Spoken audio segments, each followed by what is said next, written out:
preparing for the riverbed, so stay tuned and all will be revealed.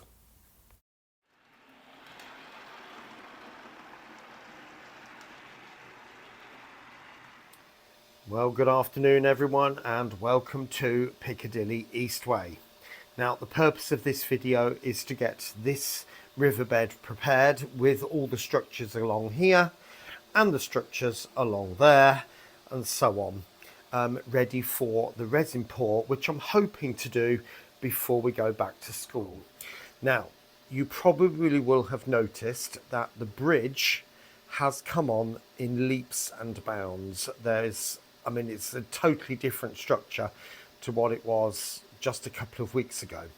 So now we've got this extra detailing running along here now, and all these extra bits and all that along there, which is very much akin to Fledborough Viaduct near Nottingham, and also the same sort of things on that side as well. So that is considerably more interesting, I would say, than it was just a couple of weeks ago. This now is all fixed in place, which it wasn't before, and obviously, as I said before, there is a main plastic substructure running underneath. I might be able to point that out to you and show you. There it is. Okay, now what we've got here, because if you remember there were three sections, and I don't know whether you noticed, but despite my efforts to try and get them to sit level, they just weren't. So I had to find a material which would be suitable to glue all three sections together and have them sitting absolutely solid. Now I was when I visited my local model shop a few days ago, I was hoping they'd have some A3 plasticard, but sadly they didn't stock it. That's one of my other model shops that does that, and I thought, I'm not going to go over to that particular one just to go and get that. But he did say we've got some marine ply, which is 1.5 mil thick. So I thought that would be just about perfect. So I've glued all three pieces together and then put a cardboard road over the top. And that, as you can see, there is a camber on that. I've put 1 mil strip running all the way down the whole length. And then I've put another piece running all the way down here. And then put another piece of card over the top to create the camber effect. Now, hoping that won't tilt things off too much, but that's the way life is. Now, the other part of it as well is I've also gone ahead and put in a pavement with the old council 3x2s and 2x2s. And we've got quite a lot of that, those types of pavements still where I live. And I thought it might be quite nice just to incorporate those. So they are 3D printed, as you can see. And I've run out of the 2x2s, so that's what's printing just there. So I'll be able to get that little bit done at the end, hopefully in maybe a couple of hours. So this will then be painted up and made to look like a road. I was debating whether to put some drains in, to be honest, because the drains on this particular viaduct are internal. So what I probably will do is line them up with these sections, so as if the drain pipes would go in and then come straight down, and maybe put one every now and again on either side of the road. I don't know at the moment. I'm debating whether to do that.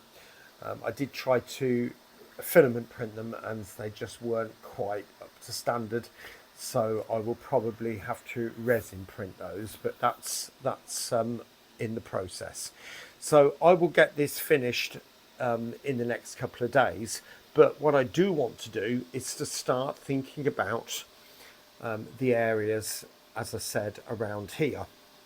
Now this area here is going to be a little mini dock, if you like, or an unloading bay for a warehouse which is going to sit here. I'm going to tell you more about that in a future video, but just be aware at the moment there will be a small tunnel for the water to come round, so that the boats would have come round and gone round that way, and that tunnel is printing there. Okay, just to give you a basic idea of that, That's the type of thing I'm thinking. So that will sit on top of there, and that ledge will be on top just there. So it will sit literally just above the rim of the water, just there. Okay, just that little rim. And obviously the water level is going to be not quite at that high, but I'll get as much in there as I possibly can without causing any issues. So we'll see how that goes. But once the water's in, I can then cut that down to match and then put another piece behind it, which will then imply the water is going on under the board just there as best I possibly can. And then this tunnel that I'm talking about will then sit on top and then become part of the buildings which are going to be in this area here. How that's all going to pan out at the moment, I just don't know, but we'll get to that shortly. Now, this area here is going to be where the Mayflower is going to be. And Mayflower does have its own dock, I believe in Portsmouth. So I thought it might be quite nice to do my version of that, replicating certainly the main features of that dock. And then it would be nice as a bit of a tourist attraction in such a rundown area where people can come, have a look at the Mayflower, have a wander around it, that type of thing, and then catch the train back out of this station here, which I'm not sure what to call it yet. Might even be quite nice to call it something Mayflower. If you got any ideas, then just pop them in the comments. That might be interesting to see what you come up with. But anyway, that's where I'm going, and I'm just going to put some cardboard structures in at the moment and then start to cover them with paper and hot glue. Speak soon. Welcome back. So you can see this scene has changed yet again.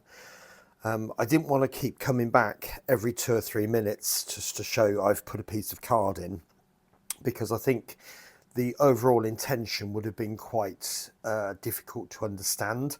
But now you can see where I'm going with it. So this piece is a 3D printed unit, and you can see I've put a picture in the back there, and it is exactly like that. That bit in the middle there, that bit there is not a drip. Even though it might look like it, it is actually just a picture. All I've done with that is just varnished over the top of it, but you can see it is a big 3D printed lump. This piece in the corner here, bottom right hand corner, it's difficult to show you, is a bit of a loading bay. I'll point that out to you in a second, which you can see the structure of just there. Now that will be glued to this piece, which is removable. And you can also see, just to help hide the joint, I've put this sort of column bit in there just to sort of, because there was a gap, basically. That's what I'm trying to say. Now this piece here, it's all 2mm grey board, and it's all been glued in with a glue gun. And so it doesn't look particularly nice at the moment, but I've got some stones and gravels and all sorts of bits and bobs which are going to go around the bottom there, just to sort of cover in the base surface.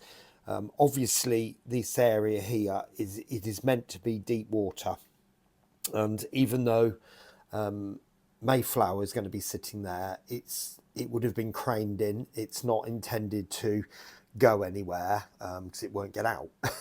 Basically, there's a low bridge there, and it's never going to turn the corner into there. So it is literally just a showpiece, and this would be for boats as and when, you know, once a long time ago.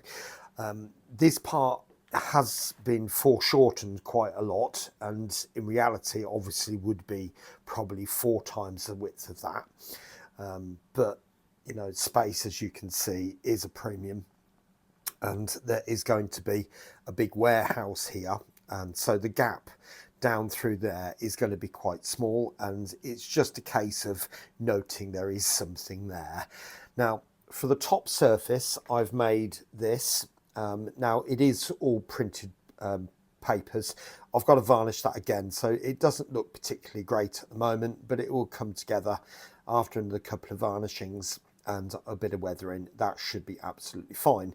But it wasn't all plain sailing with that piece, because you'll notice I've got this piece here now, and that piece was originally joining those two pieces together. There's a join right across there between this board and that board. You may remember I did those last summer. Now, the problem was when I brought the river forward, I'm just grabbing hold of the handle, as you can see, yep, that will be glued, and it caught. So this piece on top of there was catching on that piece just there when it was further under. So I thought, this is not going to work. So the best thing to do was to take that piece off, move it over, and there is plenty of space to get that top surface through now. So, you know, it's never easy. Now, one thing you may have spotted, and I don't know whether it's going to cause an issue at the moment, when I took this piece off, it was mildly glued, and the track has, I think it's lifted ever so slightly, so it might be a case of cleaning the ballast out and see if I can flatten it down.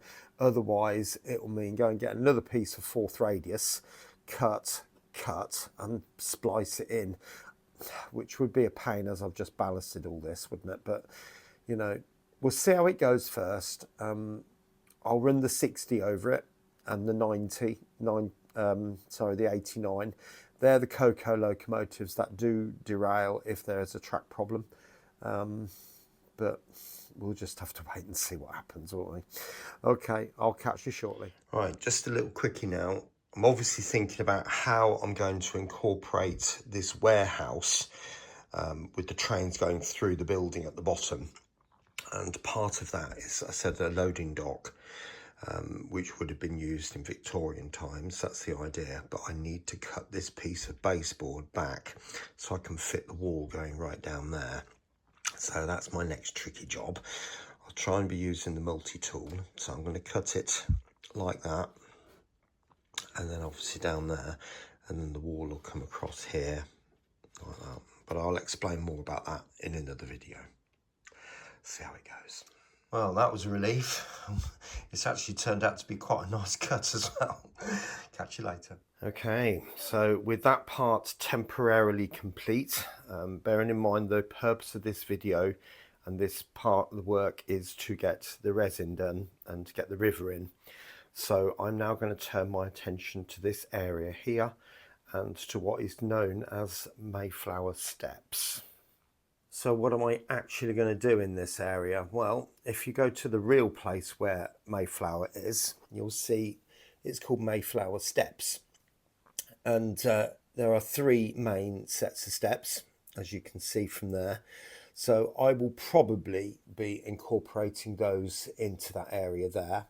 There is also an observation centre or platform, if you like, which will go around about there. Okay, now it's not the same as the area I've got, and it never will be, because you can see this comes off and comes this way, whereas mine will go off back that way. Okay, I'll get it as close as I possibly can, but you know, it's not going to be the same. It's an interpretation. Now the other part of it as well is you'll notice that's made from limestone, which is a very pale buffy coloured stone, whereas the one I've been using is more red brick, and I'll carry on using the red brick. I think it would look quite strange if I suddenly switched, so I'll keep with that, and I think it will make quite a nice contrast, but also add to this sort of run down forgotten type area.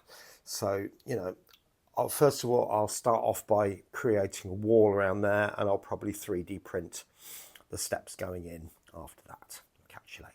Okay then, so as you can see there, the steps are printing there. That's the first set of steps. I've got the second to do, but I'm now thinking about how am I going to join up that gap. I mean, this will move in a bit closer than that, but one side at a time. So what I'm using is a piece of A3 paper. I've just torn it down, and I've stuck it down with masking tape, as you can see, and I've literally just gone along with my fingers and pressed it down, and then gone over the edge with a pencil so that it's nice and clear.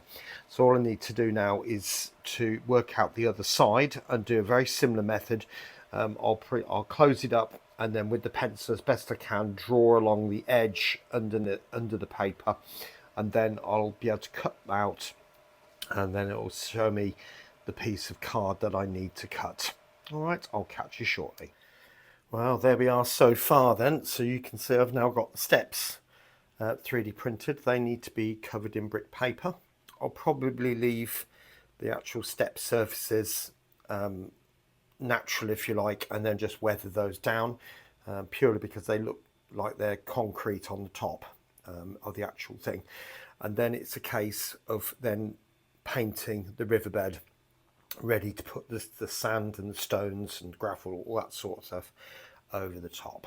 Okay, so I will make a start. Oh, by the way, I nearly forgot to show you, that's there. So that extension piece has now been made, and so that's obviously gluing at the moment. And once that's gone off, then it'd be a case of varnishing it, make sure it's all nice and sealed. I don't want that warping or starting to split apart, so I'll get that done as soon as I can. Speak soon. Right, things are starting to get a little bit more exciting now, because the main structures are now in. I've even put that little bit in there. That's just a representation. The real thing is going to be resin printed with all the railings and everything else. In fact, let me show you. There you go. That's basically what it's going to look like. And once that's painted up in silver, hopefully that should look the part. But as you can see, I've now put a load of brown in there. I can't remember the name of it now. And there's some black paint gone in there, all acrylic. Okay. And then immediately afterwards, I'm going to use the paint as a glue. You'll have to just forgive the chaos that's going on around here. I've got a whole selection of different sand and stones and all sorts. That's the sand I use for the N-gauge ballast, which is basically as a terrapin, or terrarium, or I can't say it, desert sand, which is just a kiln dried sand. Then I've got some pea gravel. And then this thing from WWS, basically. Now, I'll be honest, I thought the bags were going to be a bit bigger, but there's a selection of different stones in there, but you can see how big the bags are. They're not massive, but you do get 6 different types of stones in there. There's a whole selection, I think, I remember it's lava. And then I've got the ballasts that I normally use. So I might scatter a few of these true to scale bags in there as well, just to give it a little bit of extra texture. Now, I'll be honest, I'm not going to do that on cam. I'm just going to get that painted and show you afterwards. It's literally just a case of sprinkling them on where you want the bits to go. Right, so there we go. That's all painted now, and I've put it on deliberately quite thick.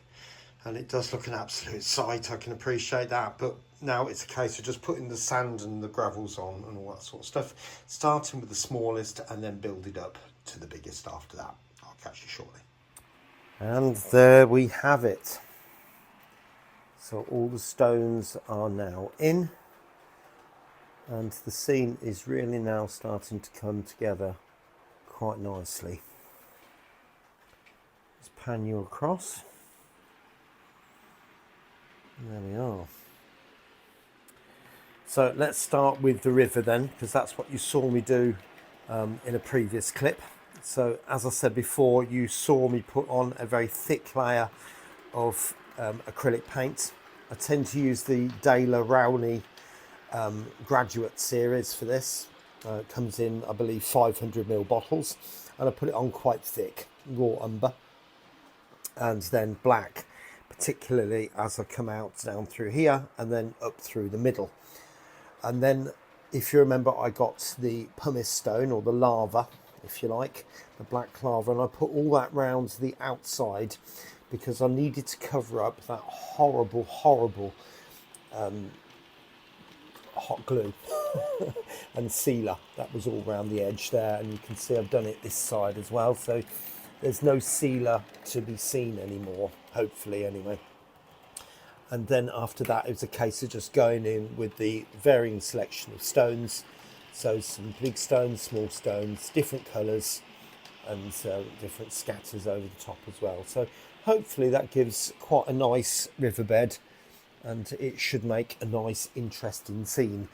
Now, the water I'm going to put in, or the resin, it's not going to be opaque, as you find many rivers these days, but it's not going to be transparent either. I'm going to hopefully go for a happy medium between, because I do want you to be able to see these stones. There's no point in putting them all in if it's just all going to get covered up. So, you know, a happy medium between the two. Now, moving on to this area here, as you can see now, that extended piece of board is in now, and that was made from 3 pieces of grey board and a couple of pieces of white board, all 2mm, and I had to use the white board because I didn't really have enough grey board to do that and everything else that I want to do. But you can see I did it in like a plywood style there at the end there. You can just about make that out.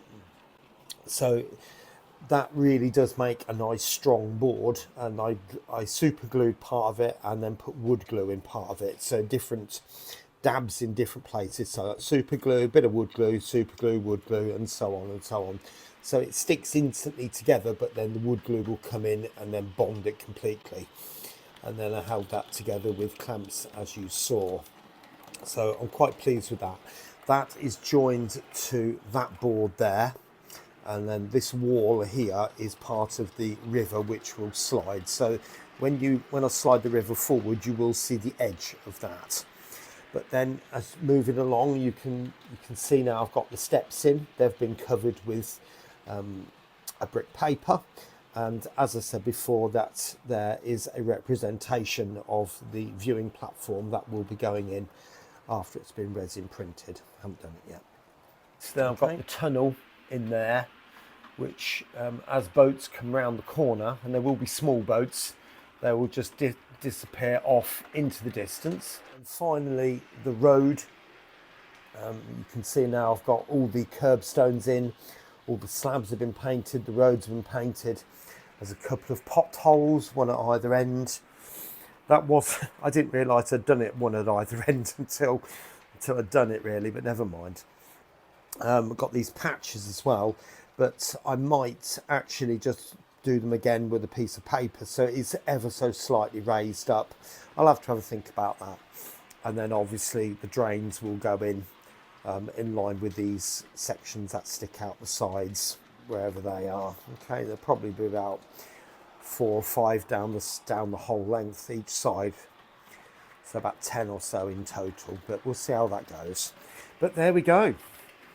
That is the scene coming along very, very nicely now, and I can't wait for that water to go in, and then I can start putting this back down again, which was the original intention, because I wanted to get some foliage on it, and then eventually there will be some big trees here. And yes, the idea would be to block off certain parts of the view so you end up peeking through. That's the whole point. And obviously trains will disappear through there, and they'll be concealed as we go around the corner to the other side. But anyway, as the 2 locomotives come round there, I hope you've enjoyed the video, and I will catch you again very, very soon here on Piccadilly Eastway. Take care now, and bye for now.